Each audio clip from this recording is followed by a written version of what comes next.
Hi guys, how's everyone doing? It's me again, Marcus at SMP by Marcus.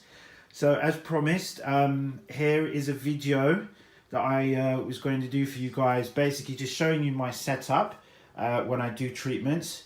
And I'll just go through the different bits of equipment that I tend to use with my clients when setting up to do treatments with my clients. So what we'll do, we'll start from left to right. I'll start first of all with my machine here. So this is my actual micropigmentation machine. Now it's relatively small, very light. Now it might not look small to some of you, but it is small in comparison to some of the machines that I have used in the past. I remember when I first started doing micropigmentation, my machine was actually twice this size, and it was a lot more heavier. It was a silver in colour, a lot more heavier. So you've got your different controls on here anyway.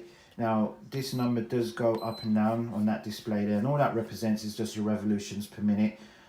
So there's a little mechanism in this bit here, which is your actual handpiece, your gun, which actually rotates and basically dictates how fast or slow your needle will go. I tend to work around 130 for most skin types. I'll probably increase that if I get difficult or tough skin. I'll probably go up to 140. Very rarely, probably 2 or 3 times in my time doing this, I've used 150, but most times I'll use 130. You have your on-off buttons here. That's your operation button. I'll actually switch that on for you guys so you can just have a little listen to the sound. It's not very noisy, so hopefully you'll hear this.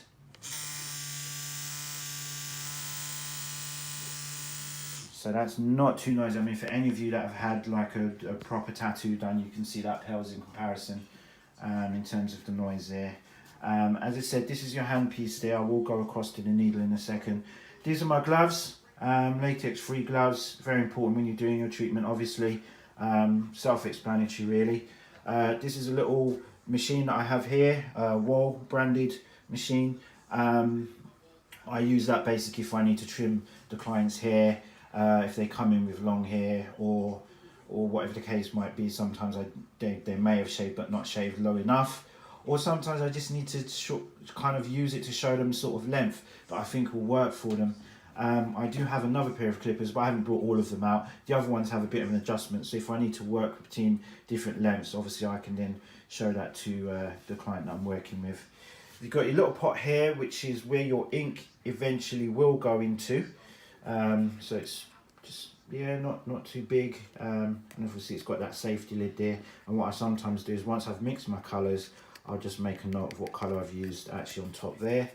So we come down to our needle. Now this needle here is called a free liner. So you might not be able to see in there. I'm going to try and pull it as close as I can without losing the focus, but it's very tiny in comparison to most needles. Basically what you have is 3 needles together like this in a triangular formation, and they penetrate the skin to create the dot. Okay, but yeah, it's a tiny needle, and that little bit of chamber there basically fits into that piece there. Okay, you've got your Kleenex tissues, which I use to sort of wipe the head whilst I'm in case any excess ink or any blood whilst I'm working. Clients can also grab that if if they're feeling a bit sneezy or just want to wipe their face or any sort of thing like that at all. So we come down here, we have our sharpener for our white pencil. I use my white pencil for 2 main reasons. The first one, sorry, is when I'm doing the hairlines on the first session. Second reason is if I'm like just trying to mark out some areas where I want to blend into, or just try and mark out some scars that I want to work with, or anything sort of like along that line. Moving on, we've got our syringes. So we've got a big syringe which I use to mix my water, which is in that bottle there. So I use my spring water there and mix that with the big syringe, and then I use a tiny syringe to mix my ink. So if you remember on the previous videos we were talking about colours. So when I was talking about, like for example, a colour 20 being basically 20 parts water, 1 part pigment, that's basically filling this up right up to 20 on here, and then filling that right up to 1 on there. And we have our ink here. This is the Alivio ink where I talked about in my previous video. Definitely recommend this ink if you're micropigmentation technician. I've had no issue with this ink at all. Very, very good, consistent, colour holds. I've had no issues at all, as I said. Moving along, you've got your antibacterial wipe. I tend to use this on the head. I know it says hand wipe, but it's really about what it's doing, not where it's going.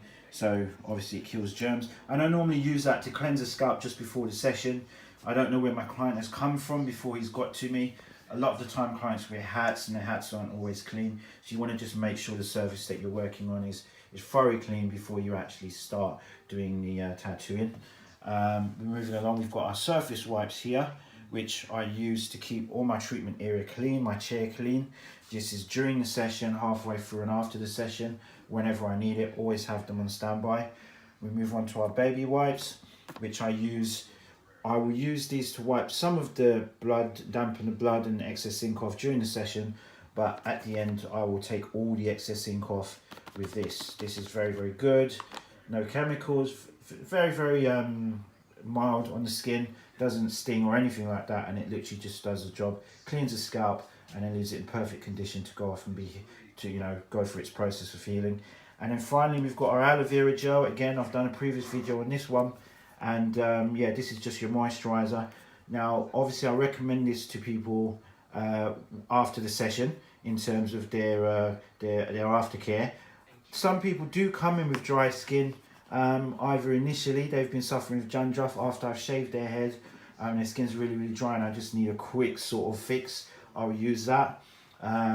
Sometimes after the first session, maybe the person didn't moisturize properly, and I'm experiencing a bit of dryness, which is sort of tripping me up. In that second or third session, I'll apply a little bit of aloe vera as well, and that sort of does the trick right away. So yeah, that's it guys, just a quick video sort of giving you a rundown of the typical things that you'd find on a treatment table. It's not to say that everything I have here is going to be in every sort of clinic / studio that you work in, but this is just to give you a rough idea of what sort of things are there and what they're there for, what to expect. All right, anyway guys, have a good Sunday. I'll speak to you soon. Bye.